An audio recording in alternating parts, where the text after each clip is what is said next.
Hi, and welcome to the Higher Education Access Corner. I'm your host, Tiffany Devan, and I'm excited today to have two guests with me who are going to talk about the importance of mental health.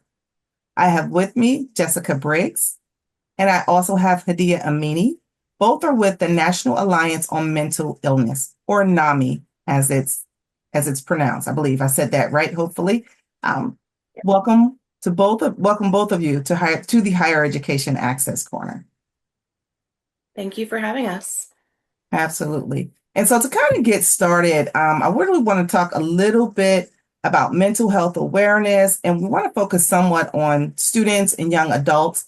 For many of our listeners, you may or may not know that May is Mental Health Awareness Month. And so that's a time of the year where there's a spotlight really where we shine on the importance of raising awareness and education about mental health conditions. And if you all want to kind of dig a little bit deeper, I'd like for you all to start just by telling us a little bit about NAMI, who you are, how you got started, and whom you serve. So, NAMI is, as you said, the National Alliance on Mental Illness. It is a national organization that started back in the 70s, and it grew from two moms coming together, sitting at a kitchen table to work together and support one another, to an organization that has over 650 affiliates that are local or state. And our affiliate, NAMI Central PA, serves Dauphin and Lebanon counties. And we offer free mental health education classes, free support groups, and free presentations that we bring into schools, into businesses, and into various organizations. We are here to try to be the bridge between struggling with a mental health challenge and then getting professional support from a counselor or a therapist or a psychiatrist. So we try to be here to support the community, and we work with adults, we work with teens, and we work with youth. Which is really good. And I'll ask about the resources, and you can share like your websites and things like that for those who are interested in your services when we get towards the end. But just I thought it might be kind of good just to talk about what's the definition of like mental health. So I did pull up like the CDC's definition of mental health, and it states it's a state of well-being in which a person realizes his or her own abilities, they can cope with the normal stresses of life, can work productively and fruitfully, and is able to make a contribution to his or her community, which I would think that's something that we all should strive for. And the more we can really focus on and preserve our mental health, it kind of helps us all out a great deal. Anything you all could add to that, I think in a day to day to kind of hone in on mental health and the importance of it. Yeah, so that one of the programs that I teach in schools is called Teen Mental Health First Aid. And one of the things that we go over in Teen Mental Health First Aid is talking about mental health and what is mental health. And there's kind of a line, and it goes from green to red. And green is good mental health. It's when you're able to cope with things, it's when you're able to work through situations and issues. And then it moves into yellow, which is stressed. And everyone gets stressed. Everyone gets, overwhelmed sometimes. And then it moves into mental health challenge. And mental health challenges are more specific to folks who struggle with mental health. Um, and 1 in 5 adults and 1 in 5 youth have said that they struggle with their mental health. And then after that, it moves into crisis, and that's when it gets into the red. And mental health crisis is when someone is in danger of harming themselves or others. So we can get into crisis, but then by getting help from others and working through, we can move back up to stressed to healthy, but it's completely normal to move up and down that scale a little bit. We're not all always going to be happy, healthy, smiling. It's okay to be stressed out and overwhelmed, but good mental health is being able to work through that and to get back to that point. And so, And I want to add that Mental health is as important as physical illness, but unfortunately, when people are trying to talk about their mental illness, they're ashamed or they're not comfortable to discuss that with other person, even if it's their friends or one of their family members. But our job is that we want to make it normal that as we're comfortable that we're talking about our physical illness to a doctor or to our parents, we should be as comfortable with talking about our mental illness. I agree. And so you mentioned that, and that is a big stigma. And you hear it all the time where folks just aren't comfortable uh, or they feel ashamed, they feel embarrassed, they don't feel free to share their emotions, their concerns, or hey, I need help. Where again, like you said, you do it whether it's if it's your physical health, folks don't have a problem going to the doctor. You hurt your elbow, you hurt your knee, you need glasses, things like that. You don't necessarily do that. What are things that folks who work around students or maybe even parents, things like that, what can we do to help someone feel more comfortable, to help dispel the myth so that if they are struggling with something, they feel comfortable to say, hey, I need help, or hey, there's a situation. So I think one thing that adults can do to support the youth in their lives is to be open and honest about what they're experiencing. So if you can be open and honest with your kids, with your students, if you're having a rough day, if you're feeling overwhelmed, if you're feeling stressed, to let them know that it's okay to talk about these things. When I go in and I teach classes to local high schools and middle schools, I'm very transparent. I'm very open and honest. I myself live with anxiety, and I talk about it. And then sometimes I've had students ask me or come to me afterwards, to talk to me one-on-one about what exactly do you do to support yourself and how do you cope? And so I think by opening up and just being transparent, adults don't have to be perfect or act like we have everything together all the time. And I think that that's something that we try to do. So if we're just honest and open and transparent, and if we try to break the stigma, then it's going to show the youth and young adults that they can help break the stigma as well. Agreed. What about when you're talking to the students or just in general, from the experience and expertise that you have, what are the types of issues or mental health conditions that our youth are dealing with right now?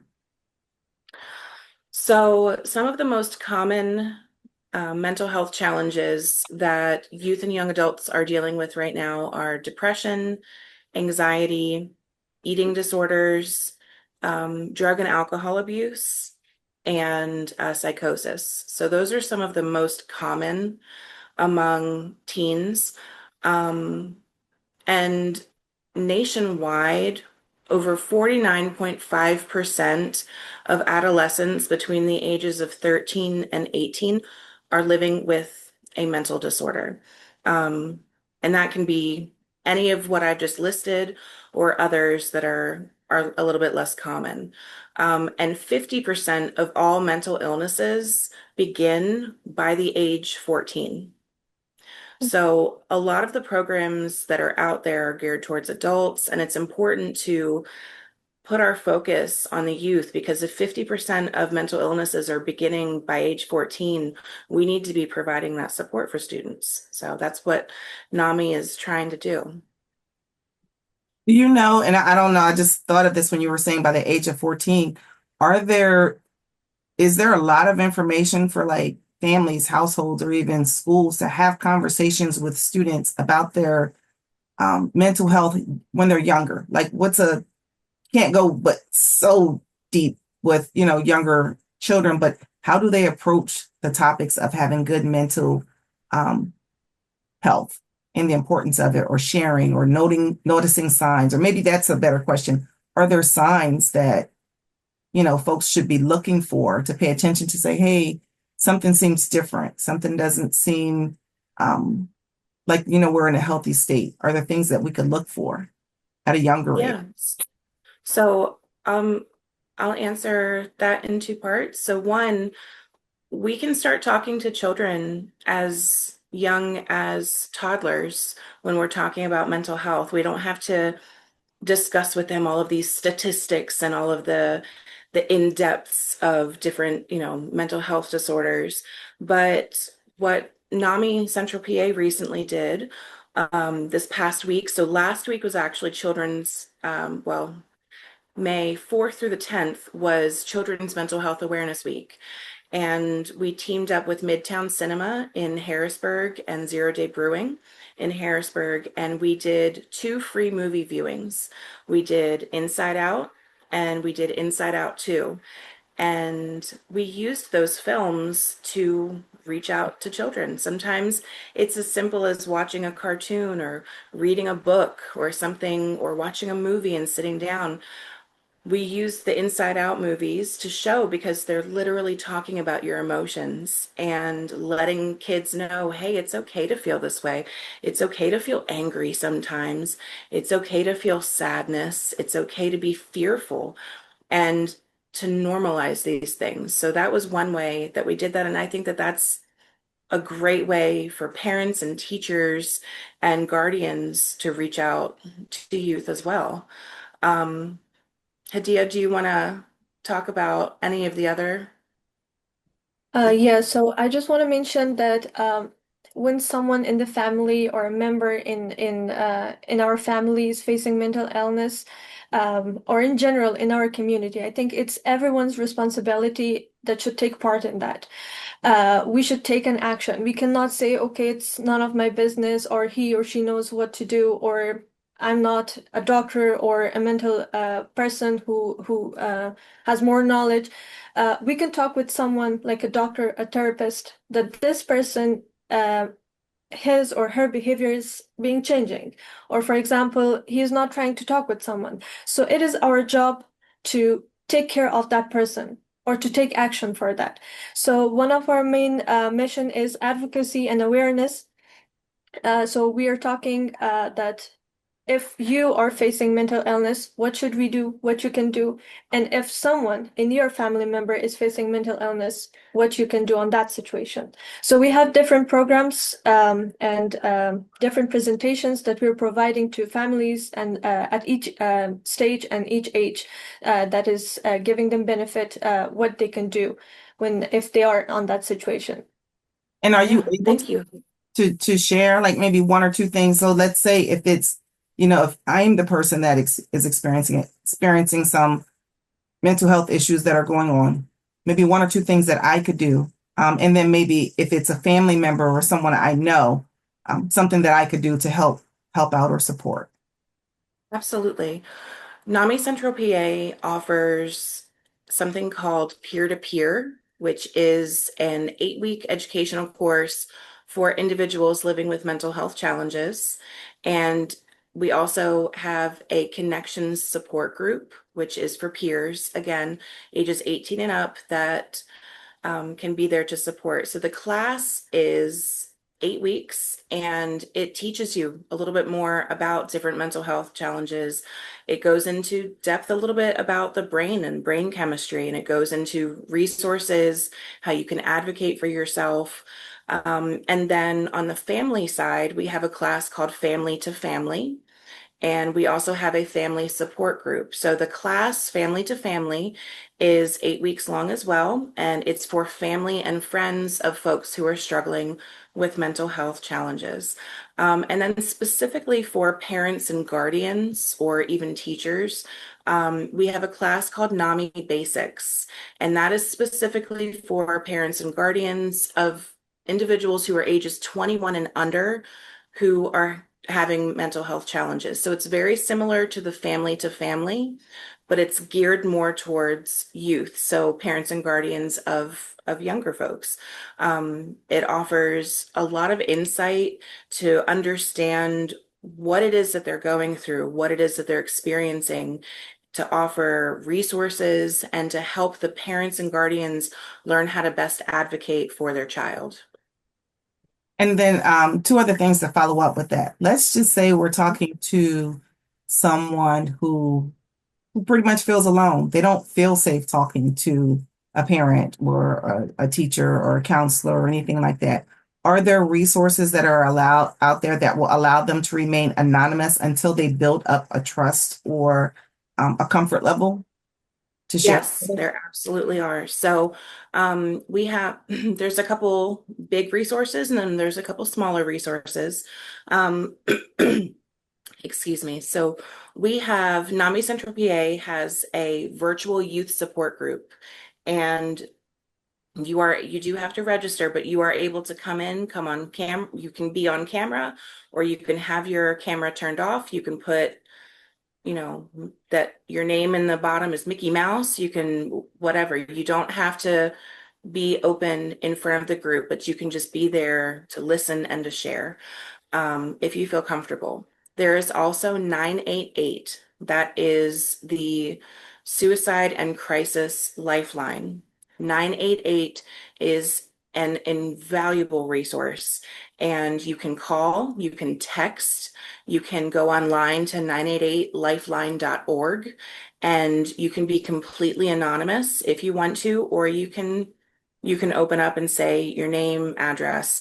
And that's a great resource because it's 24/7. It can be 3 o'clock in the morning and you can be dealing with a panic attack and you don't know who to turn to. You can call, text, or go online to 988. Another fantastic resource is the Trevor Project. The Trevor Project is specifically for LGBTQIA plus youth, but it's very similar.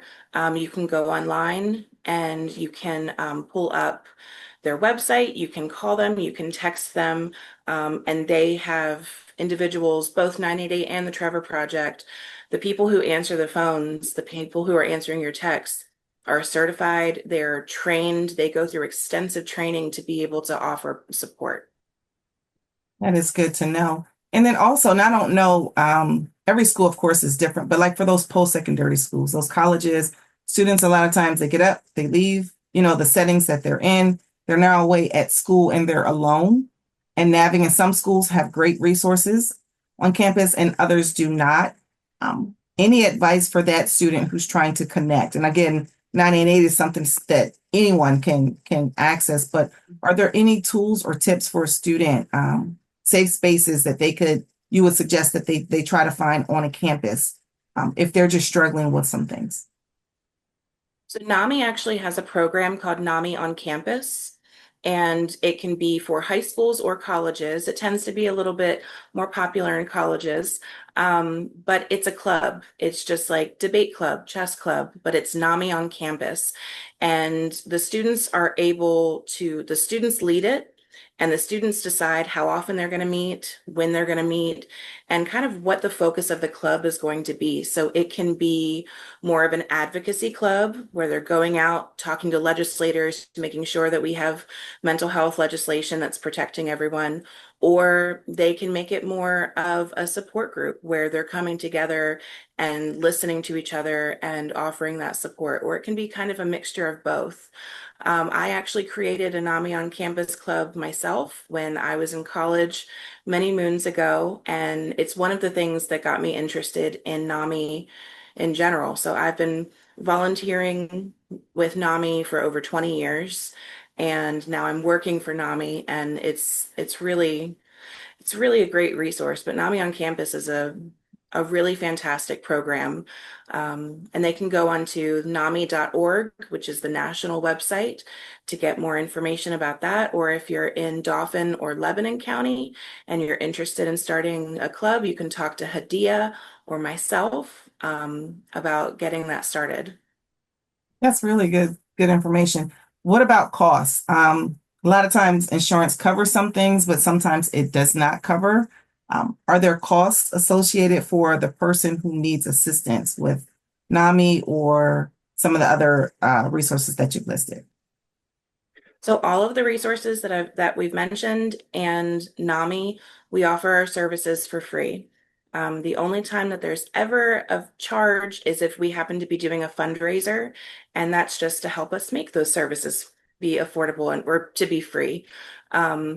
So whether it's teen mental health first aid, whether we're doing SOS signs of suicide, whether we're doing teaching classes or support groups, everything that NAMI offers to the community is free. And that's one of the reasons, is because we know that cost is a huge factor in people getting support. That's good to know. And then also, and I don't know if you have some off the top of your head or anything. Are there any facts or myths or anything like that that you can share that, just will help to educate our listeners to, mental health, the importance of it, and then some of the struggles that are happening within Pennsylvania? Hadiya, do you have any, or do you want me to take this? You can take this. Okay. Excuse me. So, one myth is that if you talk to someone and you ask someone point blank, are you thinking about suicide? Are you thinking about harming yourself? The myth is that if you talk to people about that, that it will put the thought into their head. And that is not true at all. If someone is struggling, whether it be with self-harm or thoughts of suicide, you asking them point blank is not going to put that into their head. It will do the opposite. It will let them know that you see them. It will let them know that you are concerned and that you care. So it's important that when we're talking to people, if we are concerned about them, if we're worried, that we're not kind of beating around the bush and saying, oh, how are you feeling? Are you doing okay? Because anybody can say, I'm doing okay, I'm fine, I'm fine. But if you ask someone point blank, hey, I'm worried about you. Are you thinking about suicide? Or hey, I'm worried about you. I've been noticing some marks and I'm worried that you're self-harming. Are you self-harming? By asking them point blank, you're letting them know, I see you, I'm listening, and I care.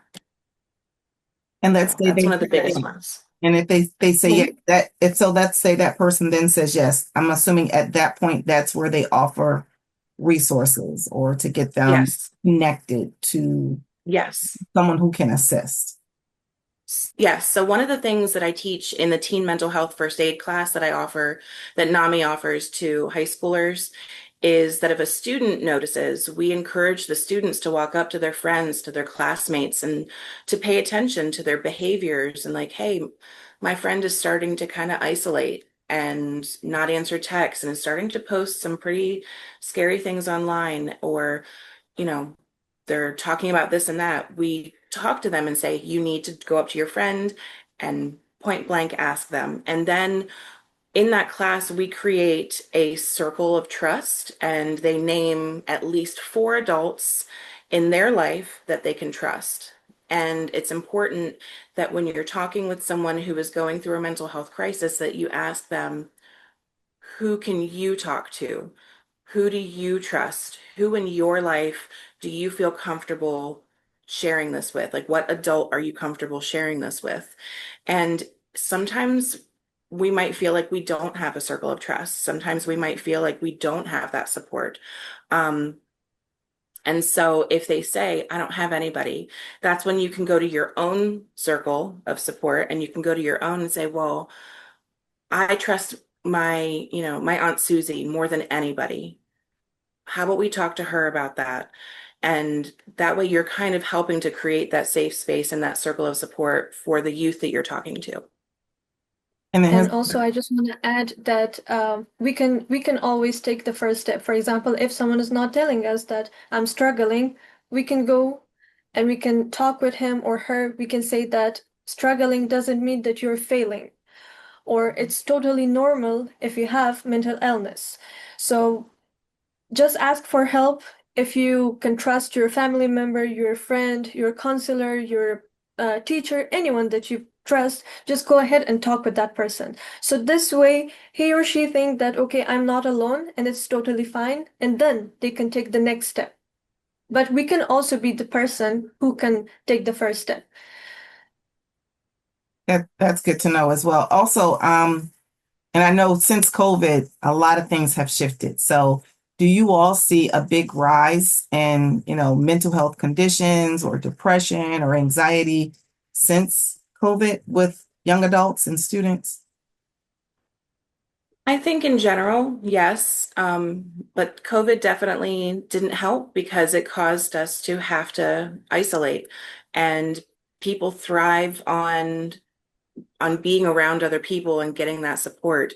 Um, and something else is social media. Social media is something that we talk about in class with the students too. It can be a wonderful tool. Right now, we're connecting online, doing this interview. You can connect with people that you've never met before. You can learn things. You can, watch tutorials. But then there's also a lot of comparing yourselves to other people, a lot of bullying, and a lot of anonymous bullying. So people are dealing with anonymous people commenting on their stuff, and it can really be detrimental to people's mental health, and it's really impacting youth. So just making sure as an adult that you're checking in on your kid and that you're checking in on your teen or your young adult and their social media, and just being mindful of how that can impact. So Good information. Is there anything that you all want to cover that you don't think we've talked about yet? yeah, so we are actually going to be offering a youth ambassador program. Hadiya and I have worked on developing it, and it will start with a week-long summer camp this summer, a day camp. And students will come in every day. Lunch will be provided by local businesses in the area, and there is no residency requirement. So anybody can come. If they can make it to Harrisburg, then they can attend the camp.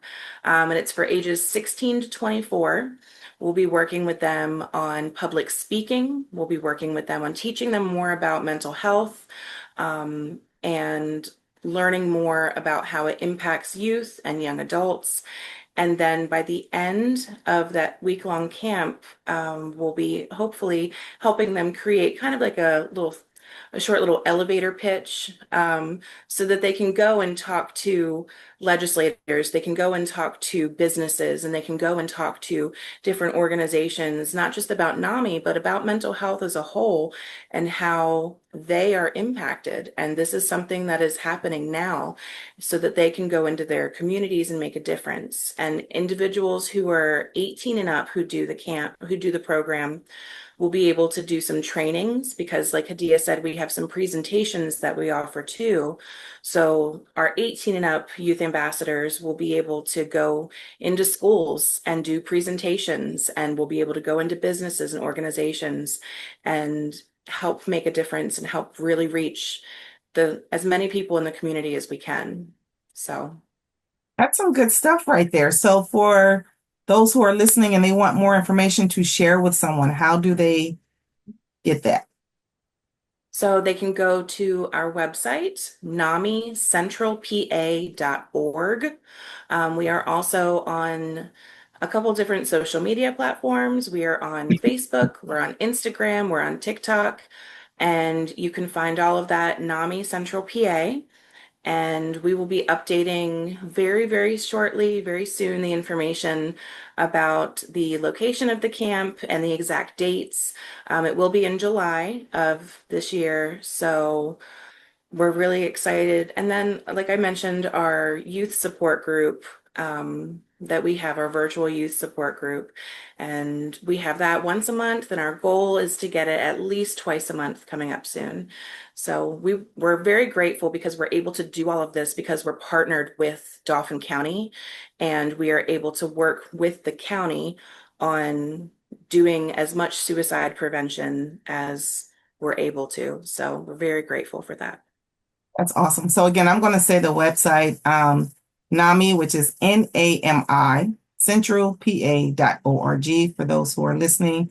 And then I also see you all have just a NAMI helpline for those who just might need assistance, which is 1-800-650-NAMI. Is that correct? Mhm. All right. Yes. And again, I did still want to mention 988 for the suicide prevention or crisis. And then also I saw there was one called Mental Health America, MHAnational.org, which I also found a lot of information on. So mental Mhm. mental health is a big issue, but when mental health is strong and it's healthy, it's a great thing. And if it's not, it doesn't mean that, that's the end. There are options and opportunities. So I thank you all for coming on and shining the spotlight and sharing some information about mental health awareness, providing those resources, providing those tips. For anyone who is listening, and again, you want more information from Jessica or Hadiya, they did give you the website, NamiCentralPA.org. Again, thank you all for joining me here today at the Higher Education Access Corner. It's been a pleasure. For all of our listeners, thank you for tuning in, and we'll see you soon.